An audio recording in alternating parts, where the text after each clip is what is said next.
Hey, welcome back to the 4 Pillars of Men's Health. Hey, I'm really glad you're sticking with this and you're still with us on this. Today, we're going to be talking about baby steps. And when you use the word baby, it's not like a real manly term, but in this case, it's the way to go. And one of my great privileges, and I just feel like it's something that's so incredible that I'm able to do is this thing called, I love trail running. And we live in southwest Montana, bumped up right next to the Absaroka-Beartooth Wilderness. And my goal is to run every trail in the Absaroka-Beartooth Wilderness. Google that, the Absaroka-Beartooth Wilderness. It's an amazing place. There's almost 750 miles of trails, and it's very rural, and so it's way out in the boonies, and I just love it. And a couple years ago, it was just such an exciting point in my life where I was able to go out with my son Josh, and we did my first ever what we call an ultra run. And so an ultra run is defined as anything over 26.2 miles. And typically people are ultra runners and they run on flat ground, but we were up in the mountains and we did this ultra run, and we went somewhere between 26 and 30 miles. I can't remember exactly, but it was the first time I'd ever broke that 26-mile barrier. And it was just fun being out there and seeing these beautiful sights and incredible experience being up on these mountain passes, down valleys, and just seeing all the different terrain that's out there, and doing it with my son is such a boost for me. But you know what? Here's the deal. It wasn't probably, it'd been 10 or 15 years ago when I first started this health journey. I could not run. I physically could not run. I think if I would have tried to run even like 10 steps, I probably would have like pulled something or caused some kind of a disaster. And so you might ask, like, how did this guy get from being in that condition to being able to run an ultra trail run in the mountains? And by the way, this year, this is 2022, my younger son and I are planning on running a 50-mile up in the Absaroka-Beartooth Wilderness. So stay tuned for that. We'll see how that works out. So it's pretty unpredictable when you do those kinds of things. But my point is, how was it that I was like overweight and my cardiovascular system couldn't handle running, my skeletal system couldn't handle running, my muscular system couldn't handle running, my mental system couldn't handle running? It was all like a disaster. So how is it that you go from poor health like that, not being able to run, to being able to run 50 miles in one shot? How is that? And here it is. Baby steps. It's baby steps. You've got to start with small little increments. And that's the way you do it. And it took me 3 years before I could even run like 4 or 5 miles up in the mountains, let alone 50 miles. I had to learn all kinds of things about equipment. What kind of equipment should I be bringing? What shoes work good up in the mountains? You can't have big clunking shoes if you're going to be running, and you can't have flat tennis shoes because they get no traction. You have to figure out what kind of clothes to wear. Sometimes when you're running up in the mountains, it could be 70 degrees down on the lower elevations, and when you climb up to 10 or 12,000 feet, it's like below freezing and windy. You got to figure all that stuff out. You got to figure out a hydration system. How do you keep yourself going for those hours with liquid water and nutrition? How do you do that? I had to figure all that stuff out. How, like, survival stuff. What happens if something happens up there in the mountains and you're way back in the boonies? You have to be able to survive.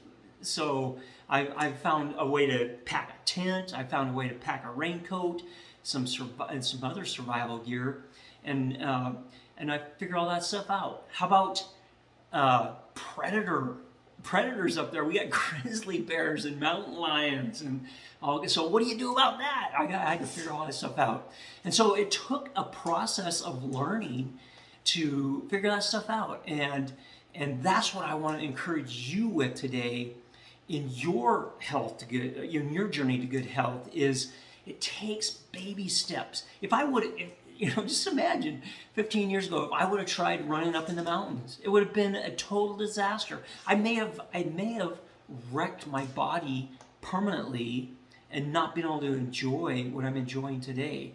If I would have tried to go from 0 to 100 in 1 week, it just doesn't work that way. You gotta take some baby steps. And so I just want to move through a few of my thoughts on what it meant for me to take baby steps, because I took baby steps in all areas of my 4 pillars. Spiritually, accurate thinking, mentally, I put a lot of work into that one. Nutrition and exercise, they all took little steps. And so that's what I want to encourage you with today. Don't try and go from 0 to 100. Figure out a way to take some baby steps that will make it so that you can do this long term. All right? So that's what we want to talk about today. So the first thing I want to talk about is just what does it mean? Learning to take these baby steps. What exactly does that mean? I can tell you, I've interviewed a lot of successful people, and every one of them have alluded to or talked about taking little steps. Very successful people take little steps to get more money. They take little steps to learn more about their business. They take little steps for all kinds of things. And you can incorporate this into your relationships with other people, with your spouse. What does it take to make your spouse happy? And it's a learning process. And we've been married, my wife and I, Lori, have been married over 35 years. And I'm still learning. I'm still learning about that.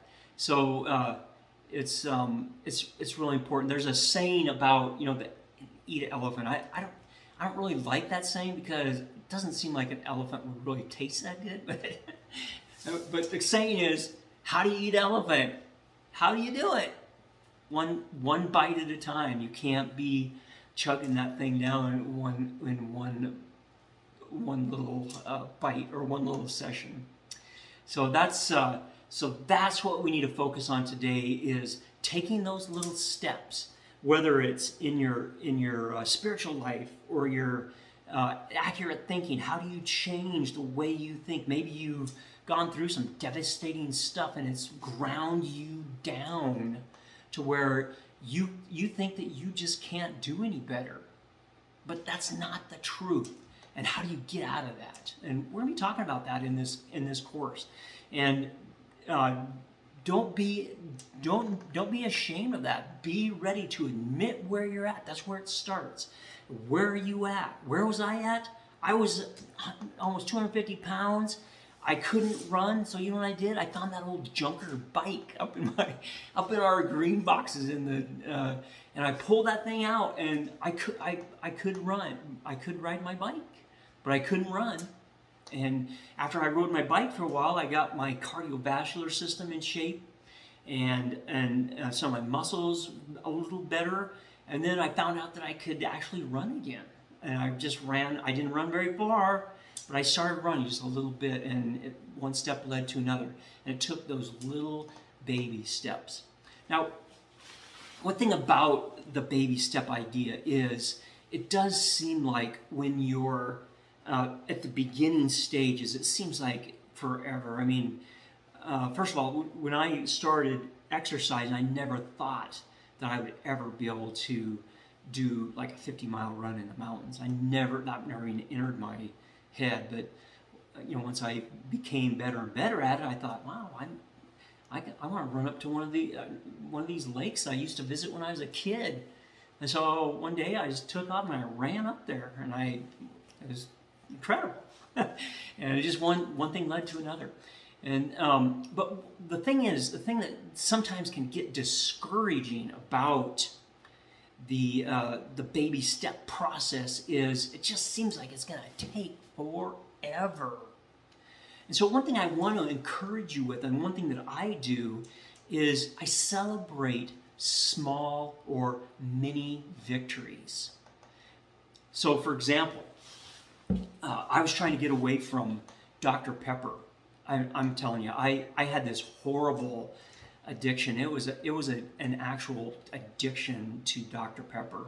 It was ugly. And I would here's what I do. I'd get up in the morning on my way to work. I'd stop by our local gas station, and at that time they had these drinks called the Big Gulp, and it was 64 ounces, and it was like $1.59. So you'd buy this big, huge jug of Dr. Pepper or whatever you want to put in there, and 64 ounces, and I would suck that thing down all morning while I was working.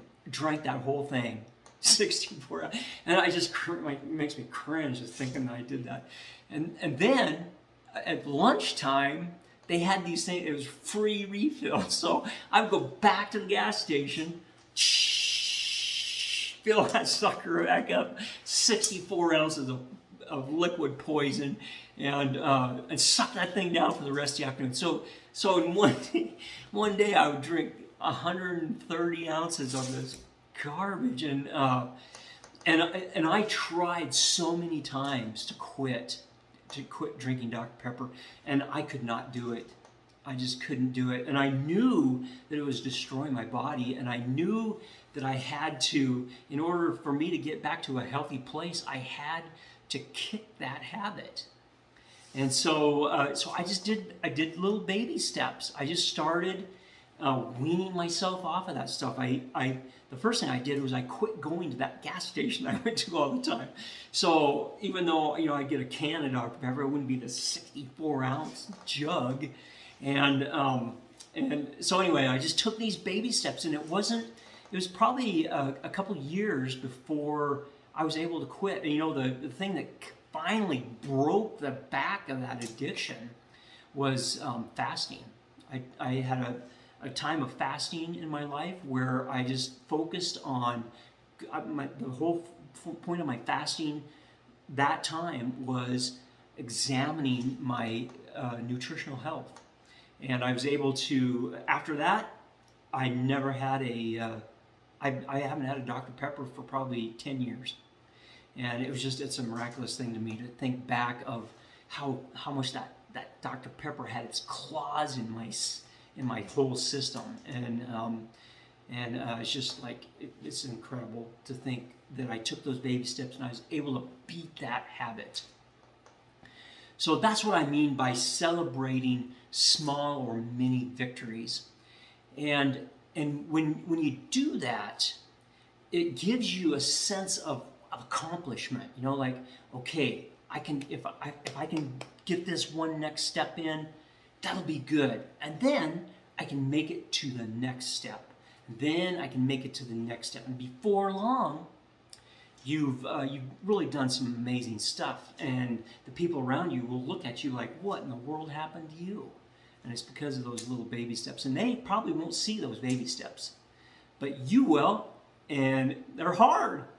But you need to take them, and you need to do that. And it just reduces the anxiety of thinking, wow, if I want to kick a habit, here I am drinking 130 ounces of Dr. Pepper. I want to not be drinking any. How do I get there? It's a little baby steps, and you just think, okay, so I don't have to get clear over here. All I have to do is get to this next step. So it helps with reducing anxiety. So that's some great ideas about why it is important to take many steps and to celebrate many victories. All right. The next thing is just some things for you to consider, some examples of maybe setting some goals for yourself. And I just want to focus on these two areas, nutrition and exercise. And again, this is kind of, we've talked about this with Dr. Pepper, but each one of us have these vices of things we eat that we shouldn't be eating. And along with my Dr. Pepper habit, I also was addicted to McDonald's, these big, huge bacon burger things. And I knew that stuff was just killing me. And and just so I want you to just know this, is that I couldn't just stop that stuff all in one shot and flip a new leaf and become a new person. It's a journey through this process of good health.